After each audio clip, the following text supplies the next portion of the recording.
Deseamos continuar con el próximo tema relacionado con la lección número 5 de la guía temaria, cuyo título es La cronología histórica y escritural en la introducción al Antiguo Testamento. Es fundamental considerar a modo introductorio los elementos de la cronología, que son las variables vinculantes en todo el contexto de cronología bíblica, específicamente en el Antiguo Testamento. El primer elemento que deseamos mencionar se encuentra en Génesis, capítulo 1, versículo 14. Génesis 1:14 nos dice: dijo luego Dios: haya lumbreras en la expansión de los cielos para separar el día de la noche y sirvan de señales para las estaciones, para días y años. Así pues, ya en el informe de la creación se nos habla que el tiempo sería medido por los cuerpos celestes. Y es muy interesante cómo Génesis 1:14 nos presenta las estaciones, los días y los años. El día, de hecho, es medido de acuerdo a la rotación de la Tierra, pues conocemos que al girar este planeta sobre su eje, el cual se encuentra intensamente alumbrado por el Sol, la mitad del globo está en luz y la otra mitad en las sombras, es decir, los contextos entre hemisferio norte y hemisferio sur. Es decir, hay día en un lado y noche en el otro, lo cual también se encuentra claramente detallado en el mismo informe de la creación. Leamos Génesis 1:5.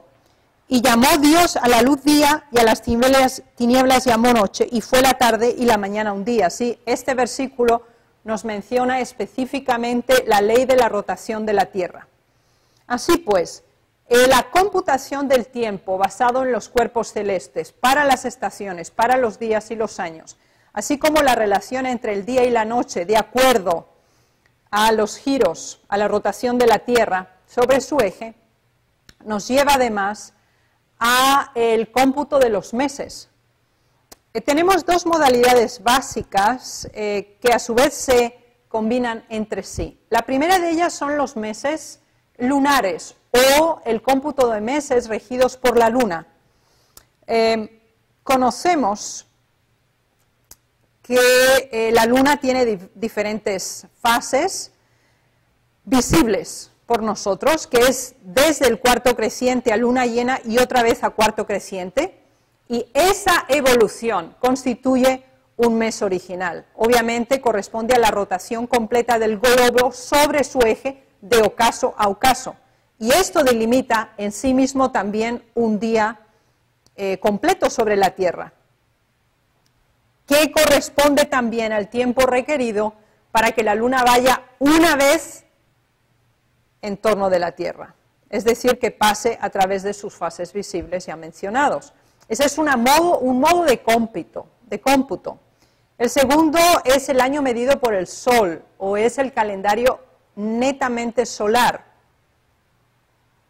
Y obviamente está regido no por los cuadrantes o por las crecientes, sino que está regulado por los solsticios de verano e invierno y por los equinoccios de primavera y otoño, de manera que se complete un año completo.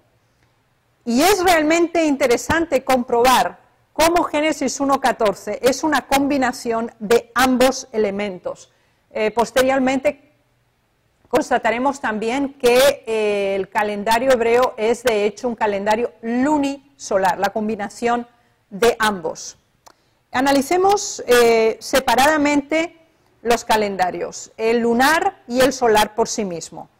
Las diferencias fundamentales en cuanto al calendario lunar y el solar es el número de meses y los días de estos.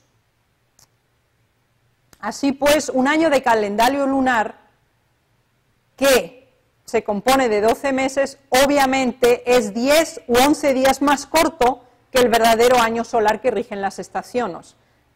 Por lo tanto, una civilización, una cultura, una nación que es regida por el calendario lunar debe proceder constantemente a reajustes. Hasta hoy, los musulmanes se rigen de acuerdo al calendario lunar y por esa razón deben realizar cambios entre el mes estival y la primavera, etc. Pero la civilización babilónica, los asirios, judíos, griegos, romanos, etc., sí mantenían en equilibrio los años lunares con las estaciones por la añadidura de días y meses cada X tiempo con el fin de equilibrar los periodos. El calendario solar, sin embargo, es mucho más práctico, podríamos decir.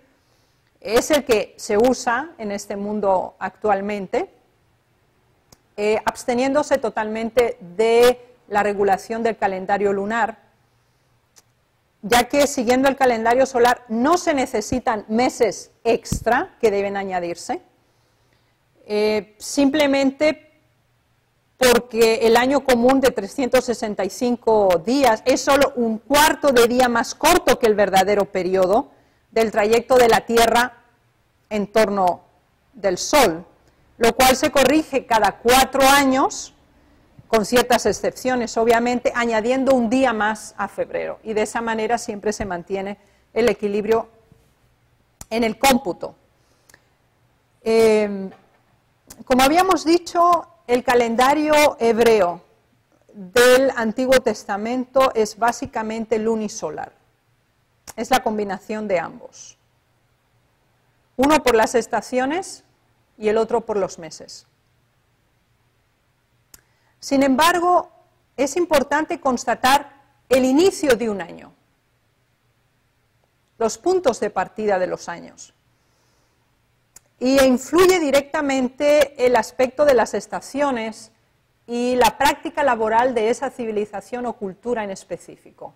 Hablando del Antiguo Testamento y de Israel en específico, en detalle, era prácticamente obvio que en Palestina, la anterior Canaán, se comenzara el año en otoño. ¿Por qué? Porque es cuando las primeras lluvias traían nueva vida a un país que estaba prácticamente seco y desolado después de la estación seca, que había durado varios meses, y era necesario preparar el terreno ahora con esas primeras lluvias para poder sembrar la cebada y el trigo que iban a pasar el invierno. Así pues, las cosechas venían en la primavera y el verano, terminaban con la vendimia de las uvas en el otoño. Considerando que el pueblo de Israel era básicamente agrícola, su calendario estaba en función directa de las estaciones de cultivo, pero no solamente en función de las estaciones y su práctica agrícola, sino también en función de sus instituciones religiosas, ya que es instituido el calendario, el modo de cómputo, a partir del Éxodo, y dependía de las fiestas sagradas por una parte, que eran paralelas a las estaciones, y deseamos considerar esta cita altamente significativa y fundamental.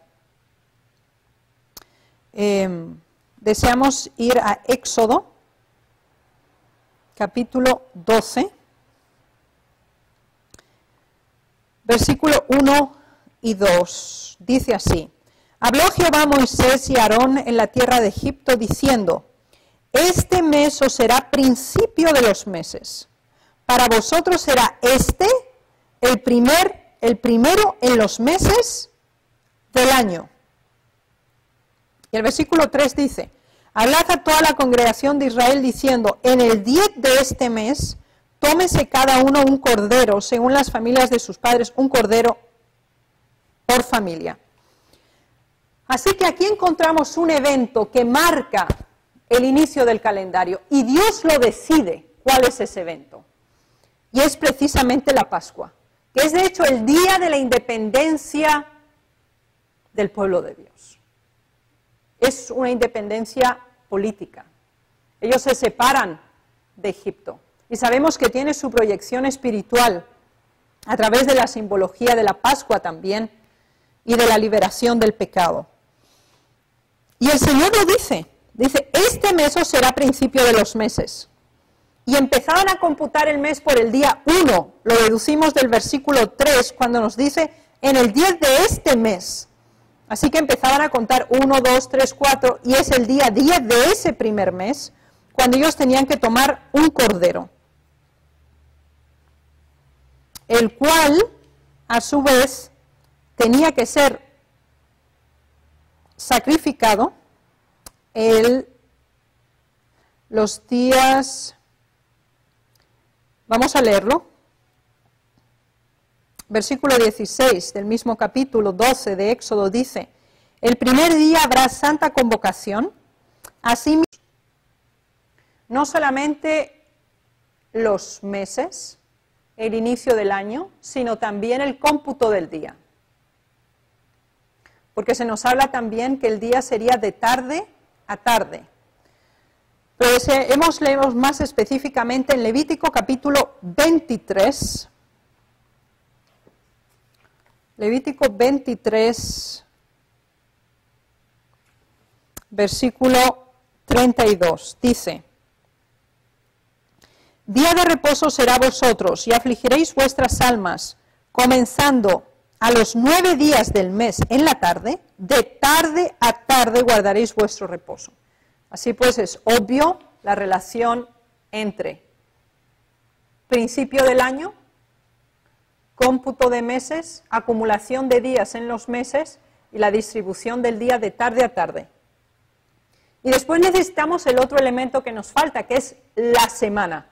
La semana, de hecho, es el único elemento del calendario que ha quedado preservado en el Decálogo, porque incluye aspectos morales que no dependen de las fechas ni de los calendarios, sino del acto creador de Dios y de la necesidad del ser humano de adorar a Dios. Así pues, la semana es independiente de todos los calendarios y no tiene el propósito de computar fechas. Así pues, el sábado no depende de ningún año ni meses del calendario y por eso es incambiable. Así que el Señor estableció, en Éxodo 12, el principio del año, el principio del mes, la formación de los días o la división del día y la semana. En Levítico 23 constatamos que el año estaba regulado por las fiestas. Y unas eran interdependientes. Esa es la primera. Ahora nos vamos a la segunda. En el 10, habla a los hijos de Israel y diles, cuando hayáis entrado en la tierra que yo os doy, y seguéis su mies, traeréis al sacerdote una gavilla por primicia de los primeros frutos de vuestra siega. Y el sacerdote mecerá la gavilla delante de Jehová. Y el día que ofreciereis la gavilla ofreceréis un cordero de un año. Y contaréis desde el día que sigue al día de reposo, desde el día en que ofrecisteis la gavilla de la ofrenda mecida, 7 semanas cumplidas serán. Fíjense qué interesante. Entonces tenemos la Pascua, los panes sin levadura, y ahora viene la fiesta de las primicias, que de hecho la primera cosecha de grano es el de la cebada en Israel. Y de hecho marca el resto de los días, porque el sacerdote y levita debían observar la espiga de la cebada, observar su nivel de maduración para poder computar la fiesta de las gavillas, que tenía que ser y estar enmarcada después de la de la Pascua y de los panes sin levadura, ya que después de esto ellos tenían que contar 7 semanas. El versículo 16, a los 10 días era la fiesta de la expiación. Y después tenemos la de los tabernáculos en el versículo 34, dice, habla a los hijos de Israel y diles, a los 15 días de este mes séptimo será la fiesta solemne de los tabernáculos.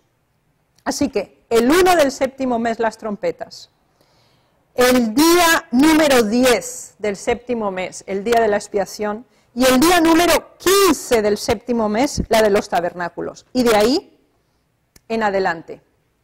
Así pues, el año era regulado por las fiestas, pero estas fiestas estaban relacionadas con las estaciones, que a su vez estaban relacionadas con el ritmo agrícola de la producción del área, lo cual implicaba la corrección del año lunar de acuerdo a las estaciones.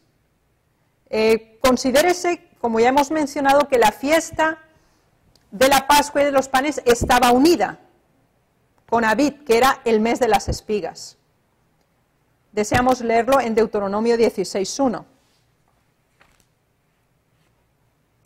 Dice así, guardaréis el mes de Abib y harás Pascua a Jehová tu Dios, porque en el mes de Abib te sacó Jehová tu Dios de Egipto de noche. Recuerden que en Éxodo no se le da un nombre al mes, sino que se dice, este será el primer mes. Aquí en Deuteronomio ya le tenemos un nombre, y a ese primer mes del año se le llama Abib, que está relacionado con la Pascua. Deseamos leer también en Éxodo 23:15.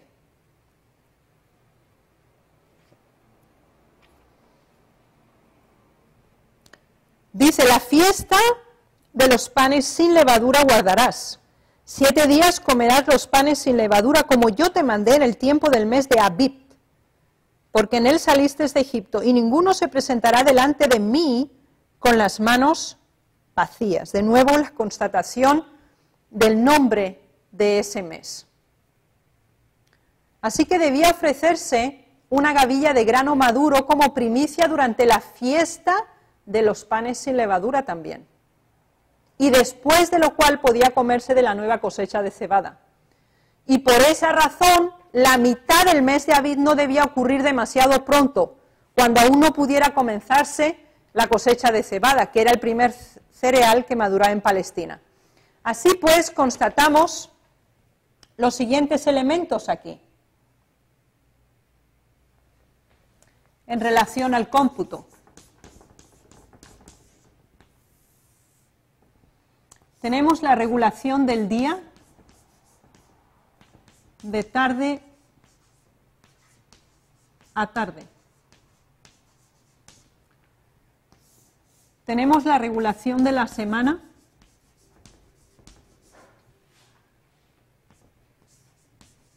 Ciclo de 7 días. Tenemos la regulación del mes de acuerdo a conmemoración religiosa,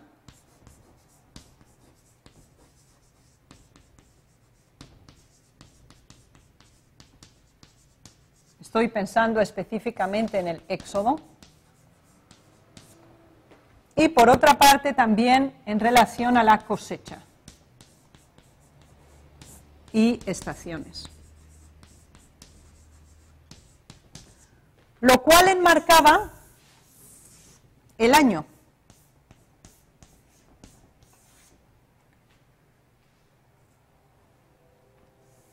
En combinación de un calendario lunisolar, ya que combinaba los meses lunares a causa de la regulación de la cosecha y las estaciones, y solar en función a los días y la semana. Y por esa razón el calendario hebreo del Antiguo Testamento es lunisolar, combina ambos. La fiesta de las semanas, la de las primicias, de la siega del trigo, y la fiesta de la cosecha a la salida del año. Fíjense qué interesante.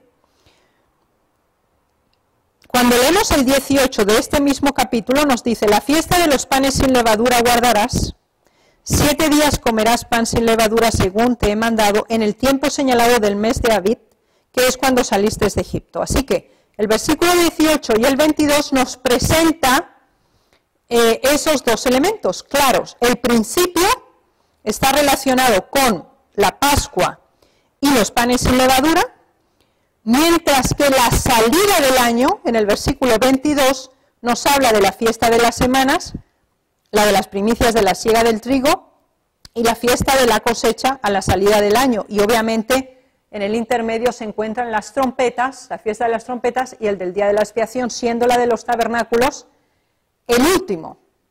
Queremos analizar todavía otro versículo más que nos confirma este término de la salida del año. En Éxodo 23, 16, dice así: también la fiesta de la siega, los primeros frutos de tus labores que hubieres sembrado en el campo, y la fiesta de la cosecha a la salida del año, cuando hayas recogido los frutos de tus labores de campo. Esto es realmente muy importante, ya que nos damos cuenta que este año está distribuido en dos grandes áreas: el principio del año, o será principio de meses, así dice la declaración bíblica, y la salida del año, como se denomina bíblicamente, y está enmarcado en las fiestas ceremoniales.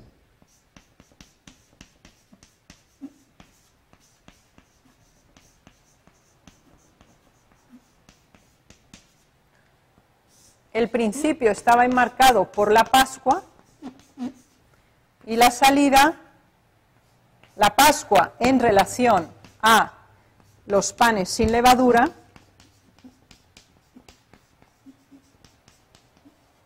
y la fiesta de los tabernáculos o las cabañas en relación a la expiación. Y los elementos vinculantes entre esta entrada y salida es la fiesta de las primicias, la fiesta de las semanas y la fiesta de las trompetas. Así que tenemos 1, 2, 3, 4, 5, 6 y 7. Son los 7 elementos distintivos. El 1 y el 2, estas dos celebraciones como principio de año, las 6 y las 7, la expiación y la fiesta de los tabernáculos como salida del año, y primicias, que se celebraba la abundancia del año agrícola recién terminado, cuando ocurría el final del año. Y esto es muy importante, ya que está relacionado con el año agrícola, tal como habíamos enfatizado anteriormente, en cuanto a las lluvias tempranas y lluvias tardías. Sin embargo, hay otro elemento que debemos destacar. Si el calendario judío era lunisolar, también su calendario tenía una duplicación, porque había calendario religioso y había calendario civil. Así que el calendario religioso era del primero del mes, Abib, hasta el séptimo mes, Tishri.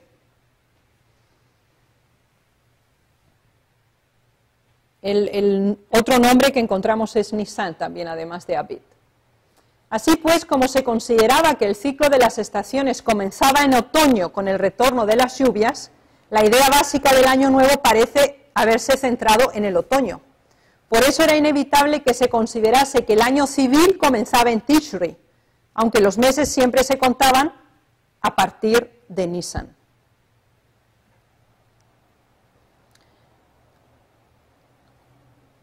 Esto es básico y fundamental en el cómputo relacionado con los libros antes de la monarquía. Sin embargo, en los libros durante y después de la monarquía encontramos un cómputo relacionado estrictamente con el año civil. Y vamos a ver esta modalidad. Vamos a ir a los Reyes y vamos a leer la palabra del Señor para tener una comprensión más clara al respecto. Vamos a ir a Primera de Reyes, capítulo 15, versículo 1. Dice así: en el año 18 del rey Jeroboam, hijo de Nabat, Abiam comenzó a reinar sobre Judá y reinó 3 años en Jerusalén. El nombre de su madre fue Maaca, hija de Absalón. Ahora vamos a Asa, al 9. En el año 20 de Jeroboam, rey de Israel, Asa comenzó a reinar sobre Judá. Cuando se produce la división del reino, que lo tenemos en el capítulo 14 de Primera de Reyes, constatamos que la computación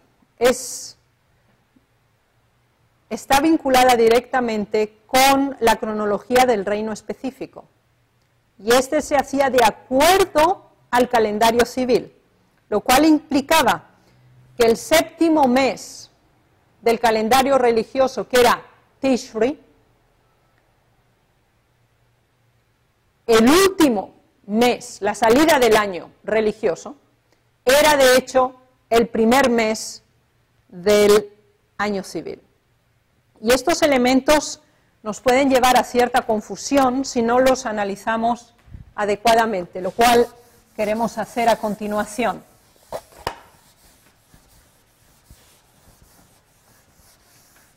Ya que influye directamente en la comprensión de la cronología del Antiguo Testamento.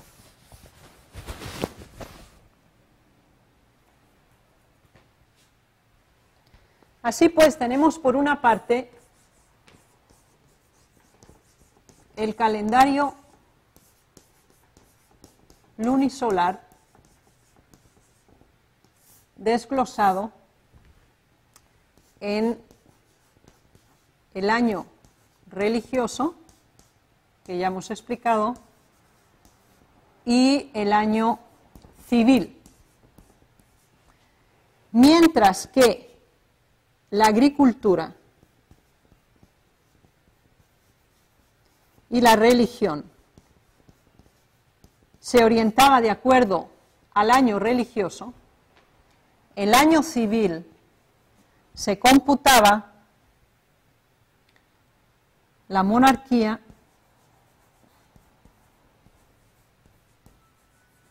y los actos legales. Vamos a constatarlo a continuación.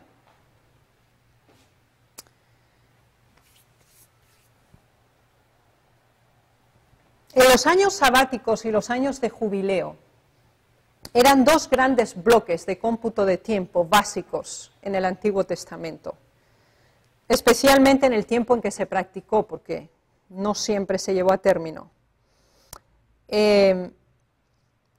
Debemos considerar 2 elementos distanciados. Uno era la característica de las leyes hebreas en relación al descanso de la tierra cada séptimo año, ya que como el séptimo día era el sábado semanal para el hombre, el séptimo año, el final de una semana de años, era el reposo sabático para la tierra, cuando no debía haber ni siembra ni siega. Y vamos a leerlo. Levítico 25, 2 al 7, dice así: Habla a los hijos de Israel y diles, cuando hayáis entrado en la tierra que yo os doy, la tierra guardará reposo para Jehová. 6 años sembrarás tu tierra y 6 años podarás tu viña y recogerás tus frutos. Pero el 7º año la tierra tendrá descanso, reposo para Jehová. No sembrarás tu tierra, ni podarás tu viña. Lo que de suyo naciere en tu tierra segada no lo segarás, y las uvas de tu viñedo no vendimiarás. Año de reposo será para la tierra. Mas el descanso de la tierra te dará para comer a ti, a tu siervo, a tu sierva, a tu criado y a tu extranjero que morare contigo, y a tu animal, y a la bestia que hubiere en tu tierra será todo el fruto de ella para comer. Así que aquí encontramos un elemento que regulaba estos actos legales, que era el 7º año. Era un bloque compacto de 7 años. Ahora vamos al otro gran grupo de años, que era el jubileo. Y ese era un grupo de 50 años.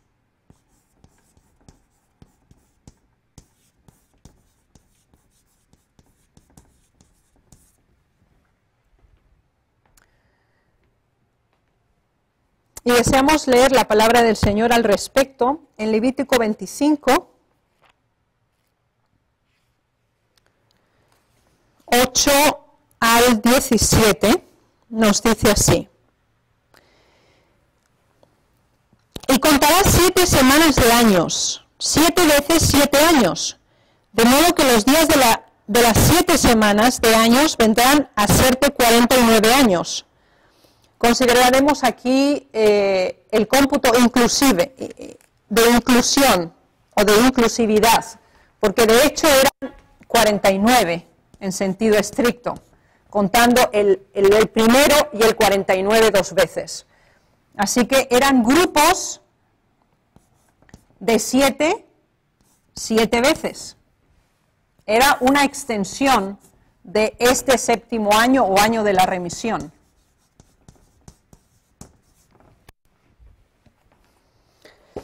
Y nos dice algo más la palabra de Dios. Dice, y santificaréis el año 50 y pregonaréis libertad en la tierra a todos sus moradores. Ese año será de jubileo. Y volveréis cada uno a vuestra posesión, y cada cual volverá a su familia.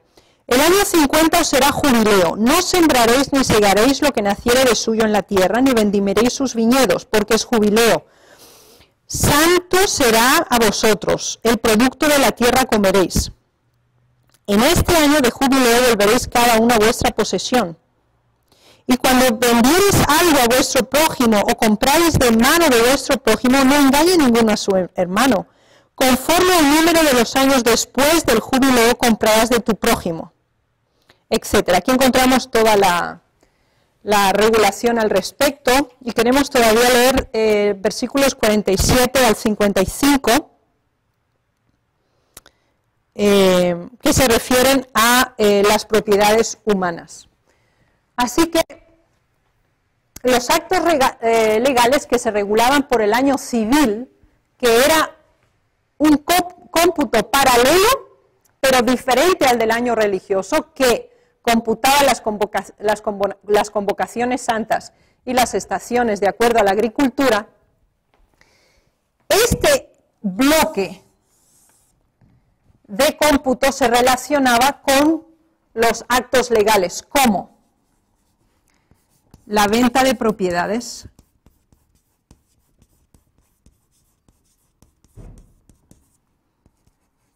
venta de esclavos,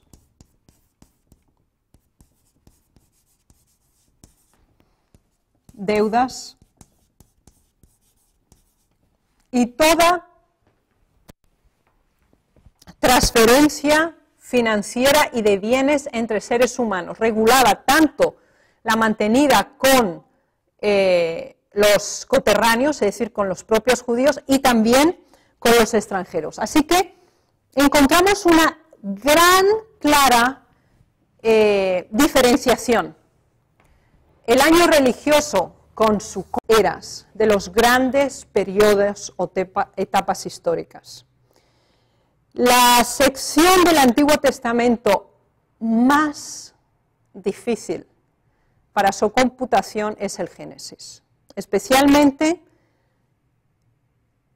Génesis capítulo 5, en forma específica, por la siguiente razón, porque en los primeros capítulos no disponemos de ningún sistema cronológico específico, sino que como desconocemos el año de la creación y el cómputo, a partir de ahí, y la información de la que disponemos es la edad de los patriarcas, es decir, es una cronología que está basada en la genealogía. La forma de cómputo ha sido la de año del mundo, o Annus Mundi, AM, se abrevia AM. Annus Mundi, AM. Y esta es la que se aplica a la época enmarcada en Génesis capítulo 5.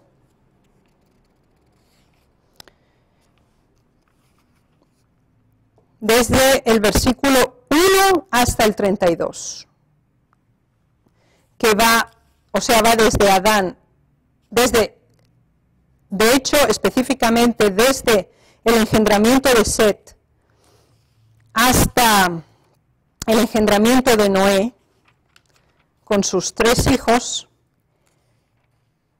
que después vuelve a relacionarse directamente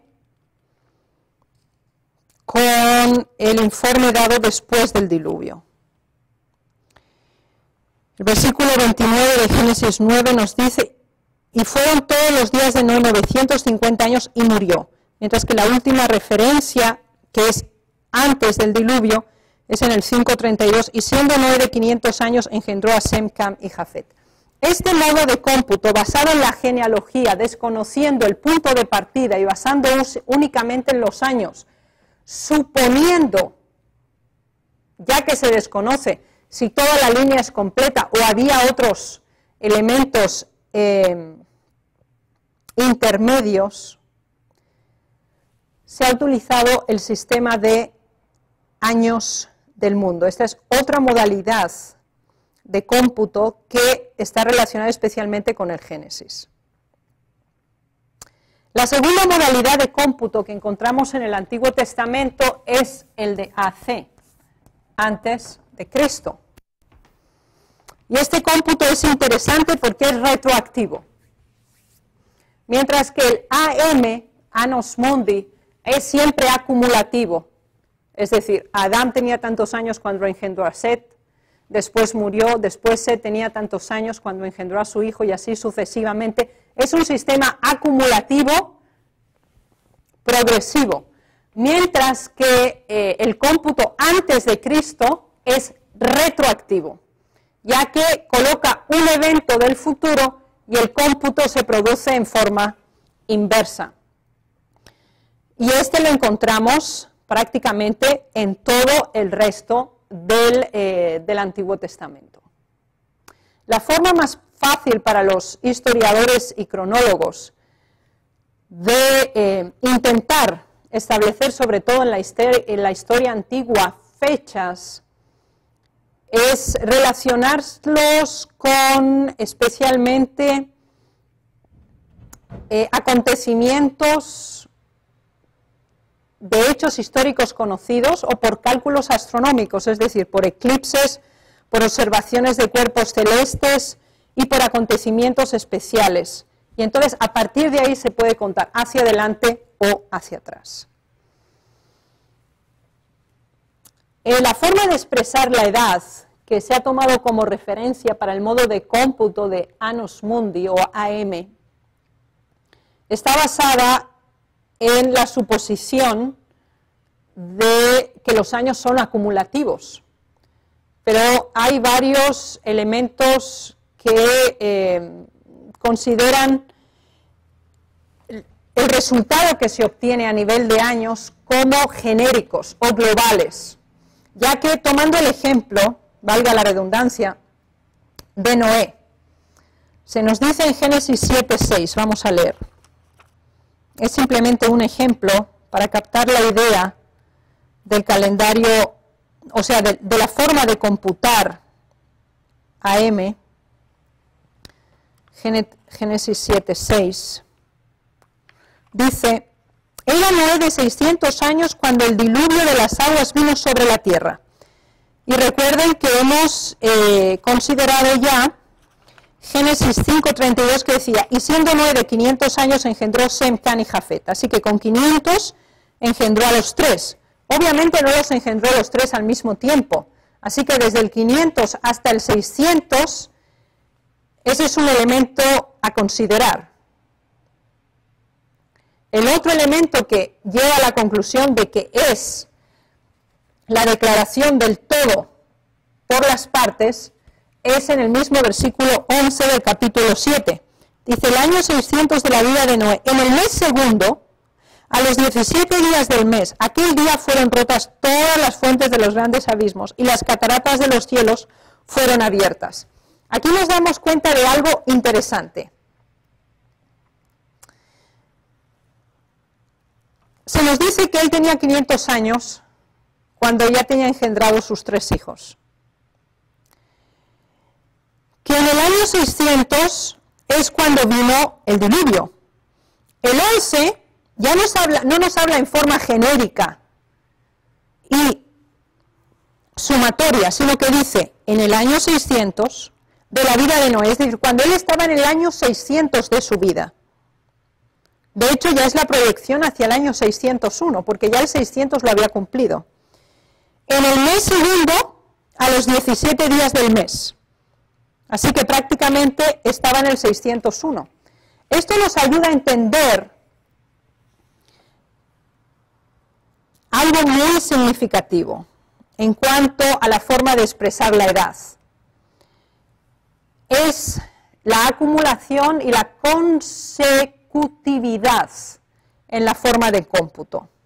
Así como no era de 600 años en su 600 año de vida, así también Adán debe haber tenido 130 años en su año 130, cuando nació Set, de acuerdo a Génesis 5:3, ya lo hemos leído.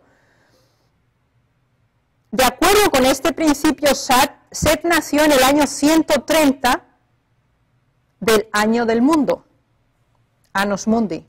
De modo que la suma de las edades de los patriarcas al nacimiento de cada hijo mayor, o sea, el que queda registrado, proporciona una serie continua de años, considerando que el registro bíblico hebreo sea completo, lo cual sí consideramos, por lo menos es significativo.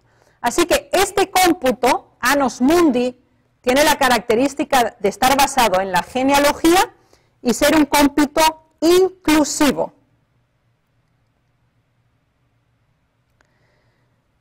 Es decir, contar los días o los años incompletos como un periodo completo en sí mismo. El ejemplo clásico es el del periodo de los 3 días de Cristo en la tumba, que fue desde el viernes de la tarde hasta el domingo de mañana.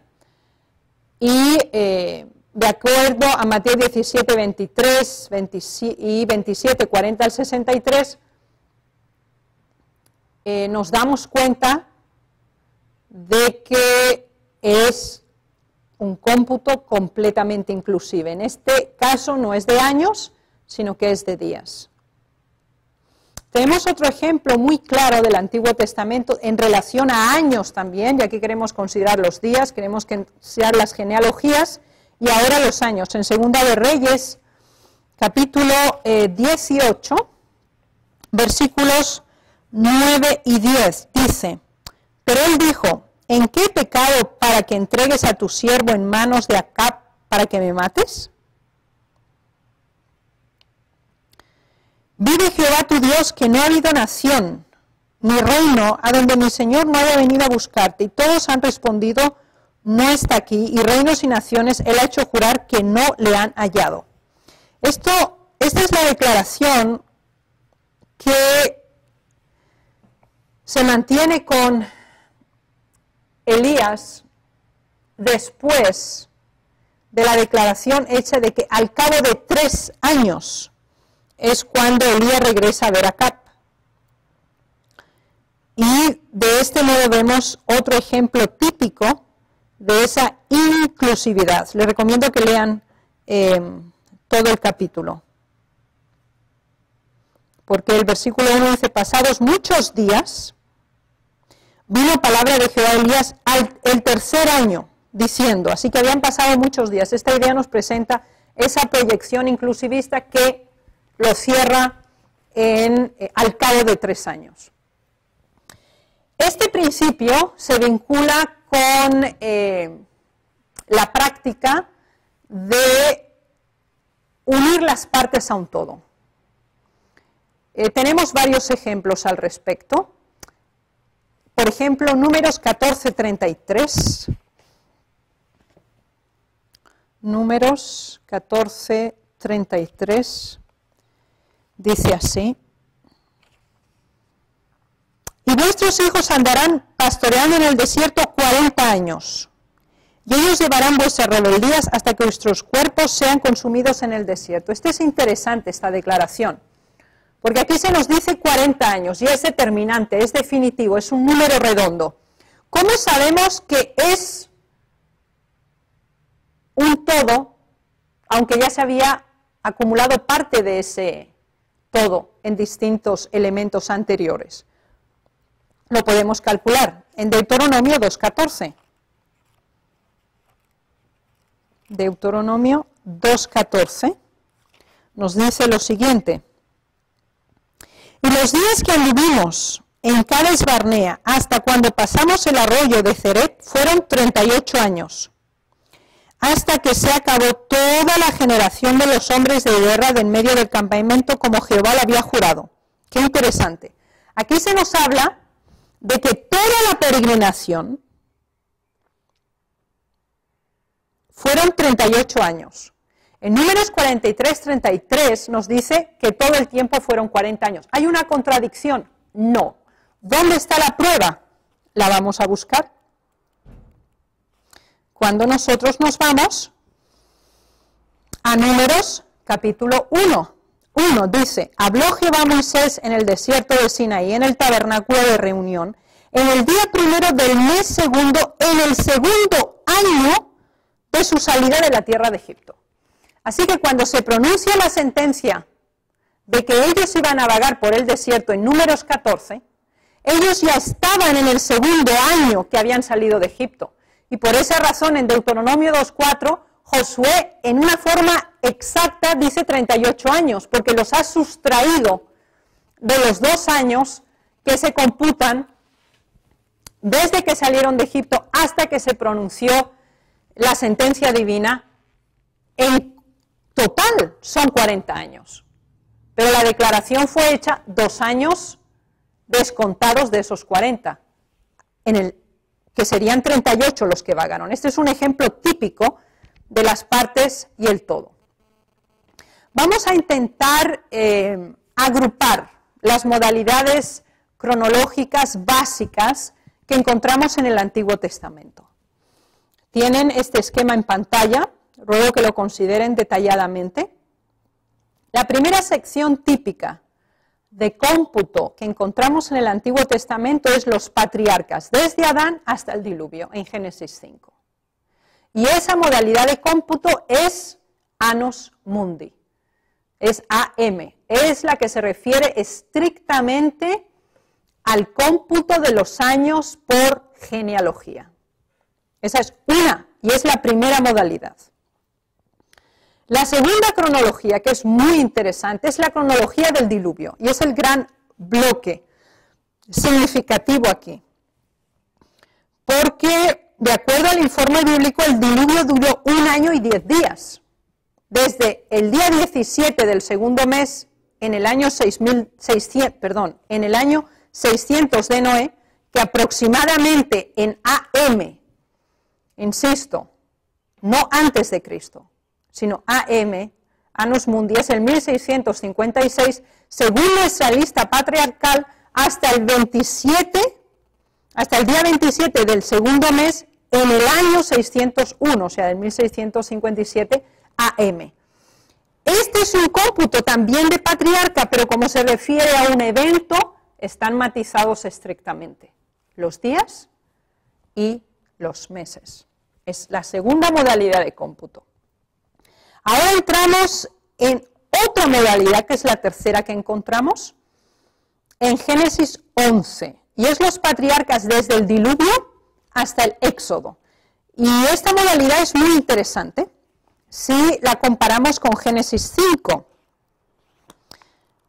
Vayamos por un momento a Génesis 11. Génesis capítulo 11. Y aquí tenemos un modo completamente diferente. No es en función de los años de vida, sino de los descendientes y su distribución geográfica. ¿Por qué razón? Porque la situación había cambiado y era necesario poblar la tierra y ofrecer la información necesaria a los que vendrían de cómo esa primera población fue redistribuida. Así que, aunque es una lista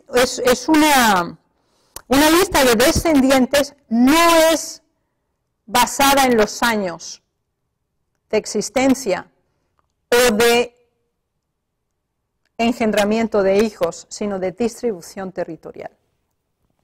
El tercer grupo de cómputo lo tenemos en Génesis 15:13, y es realmente asombrosa esta tercera modalidad, de hecho porque es profético además. Dice, entonces Jehová dijo a Abraham, ten por cierto que tu descendencia morará en tierra ajena y será esclava allí y será oprimida 400 años. Y continúa. Dios hace aquí un pacto con Abraham y declara una profecía que sabemos que tiene una variabilidad del 400 al 430, de 400 a 430 años, que lo estudiaremos en su momento, no ahora. Sin embargo, es un cómputo profético específico para una época determinada, y es una cuarta modalidad de cómputo que tenemos en Génesis. Génesis es el libro más versátil y más rico en modalidades de cómputo, y eso lo hace tanto más difícil. Tenemos una quinta modalidad, que es los 215 años en Egipto. En Éxodo 12:41 nos menciona 430 años en relación a Génesis 15:13 y los complementa. Menciona estrictamente esa cantidad como prueba también de esas agrupaciones cronológicas. Ese tema como tal lo estudiaremos en su debido momento con el libro de Éxodo. Tenemos otras agrupaciones cronológicas básicas.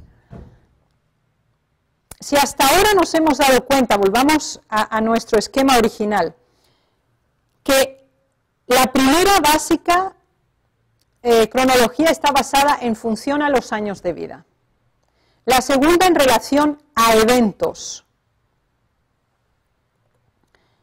La próxima que tenemos es el cómputo de los años a partir del Éxodo. A partir de aquí, la claridad empieza a ser más factible y más tangible, de acuerdo a lo que ya hemos mencionado, Éxodo 12:2. Es la primera vez que encontramos un cómputo donde se diga principio de meses, inicio del año, etcétera. Ya lo hemos analizado. Y eso empieza con la formación del Estado del pueblo de Dios, de la nación de Israel. Éxodo 12:2. La conquista de Canaán nos presenta otro desafío en relación a el cómputo. De acuerdo a Josué 4:19, Josué capítulo 4, versículo 19. Dice, y el pueblo subió del Jordán el día 10 del mes primero y acamparon en Gilgal al lado de Jericó.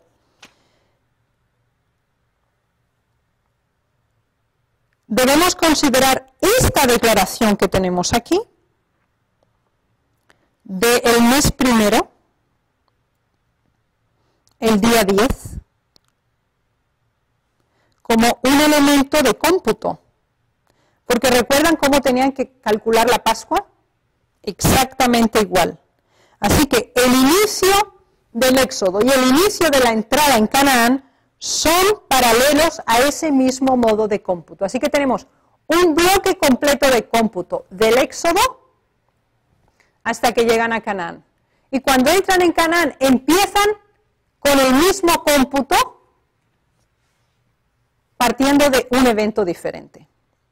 Otra época interesante es los jueces y los 480 años, de acuerdo a Primera de Reyes 6.1. Ese es otro bloque de cómputo muy interesante. Conforme vayamos estudiando estas secciones de los libros, los analizaremos en detalle. La presentación de la clase de hoy tiene solamente el propósito de ofrecerles una panorámica general de las diversas modalidades de cómputo. En Primera de Reyes 6.1 dice, en el año 480, después que los hijos de Israel salieron de Egipto, el cuarto año del principio del reinado de Salomón sobre Israel en el mes de Zif, que es el mes segundo, comenzó a edificar la casa de Jehová. Fíjense qué interesante. Es tan impresionante el cómputo bíblico, que ahora cuando Salomón empieza a edificar el templo, se inicia un proceso de cómputo nuevo y calculan que hubo 480 años desde que salieron de Egipto hasta ese cuarto año del reino de Salomón, que él empieza en el mes segundo a edificar la casa de Jehová. Así que desde que salen del Éxodo, hasta que se convierten y ya son una monarquía, y empiezan la construcción del templo, 480 años. Ese es un bloque de cómputo bíblico, obviamente basado también en los mismos principios de las partes por el todo y de la acumulación. Otra modalidad muy interesante que era clara para los escritores del Nuevo Testamento en relación al Antiguo, los tenemos en Hechos capítulo 13, Hechos 13,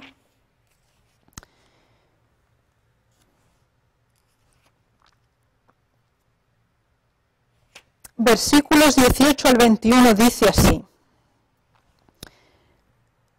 Y por un tiempo como de 40 años lo soportó en el desierto. ¿Recuerdan ese matiz que habíamos hecho entre los 38 y los 40 años? Aquí en el Nuevo Testamento dice, por un tiempo como de 40 años lo soportó en el desierto. Y habiendo destruido 7 naciones en la tierra de Canaán, les dio en herencia su tierra. Después, como por 450 años, les dio jueces hasta el profeta Samuel. Luego pidieron rey, y Dios le dio a Saúl, hijo de Cis, varón de la tribu de Benjamín, por 40 años. Fíjense qué interesante cómo aquí lo entendió Pablo en este discurso que él hizo. Entonces tenemos del Éxodo a Canaán esos 40 años. Después tenemos 450 años jueces. Ahí está incluido también Josué. Desde la entrada a Canaán y todo el periodo de los jueces hasta, o sea, desde Josué hasta Samuel, 450 años. Y después el periodo de la monarquía, que fueron 2 periodos de 40, o sea, Saúl 40, David 40. Estos elementos son básicos para ver cómo eventos justifican este modo de cómputo. Queremos leer ahora en relación al cisma de los reinos, porque esto implicó otra dinámica de cómputo que era doble.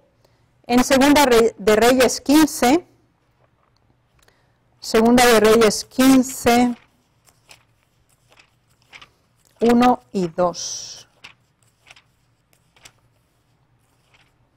Dice así: en el año 27 de Jeroboam, rey de Israel, comenzó a reinar Azarías, hijo de Amasías, rey de Judá. Esta modalidad de coordinar y de comparar y de sincronizar los reinos de Judá con el de Jerusalén es altamente importante para poder encuadrar eventos importantes.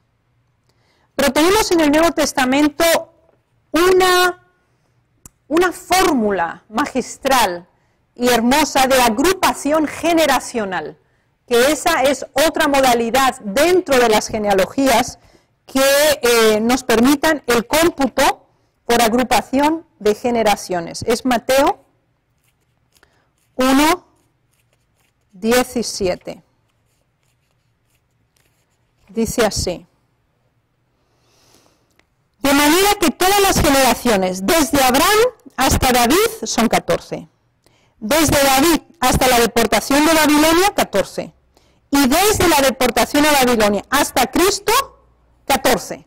Así que aquí tenemos 3 agrupaciones generacionales de acuerdo a grupos de 14 generaciones. Y lo tenemos de los patriarcas a la monarquía, de la monarquía a la cesación de la monarquía y de la diáspora hasta la venida de Cristo. Esta modalidad de combinación de generaciones es una de las más conclusivas, porque concluye con años, cierra, sincroniza años. En relación a este tema, deseamos presentarles las siguientes lecturas como recomendación. La introducción al Antiguo Testamento, tomo 1, páginas 27 al 39. Del libro Bibliología, tomo 1, las páginas 7 a 16. Les reitero que es necesario que siempre hagan estas lecturas, subrayen, estudien, resuman y dispongan de una reseña de cada una de estas lecturas, lo cual le va a ser de gran ayuda en el examen posterior. La tarea a realizar en cuanto a este tema es diferenciar entre cronología y genealogía. Las hemos definido a lo largo de esta clase, pero desearía que en forma escrita tuvieran constancia. Así pues, definan primero estos dos términos, qué es cronología y qué es genealogía, y después busquen los elementos en común y de diferencia entre estas dos modalidades de cómputo. La segunda tarea que deben realizar es relacionar el calendario religioso hebreo con el civil mediante ejemplos bíblicos. Es decir, si lo recuerdan, hemos mencionado distintos eventos que marcaban el calendario religioso y también qué eventos marcaban el calendario civil. La idea es que realicen un esquema con por lo menos 5 ejemplos bíblicos de eventos del calendario religioso y a su vez 5 del calendario civil.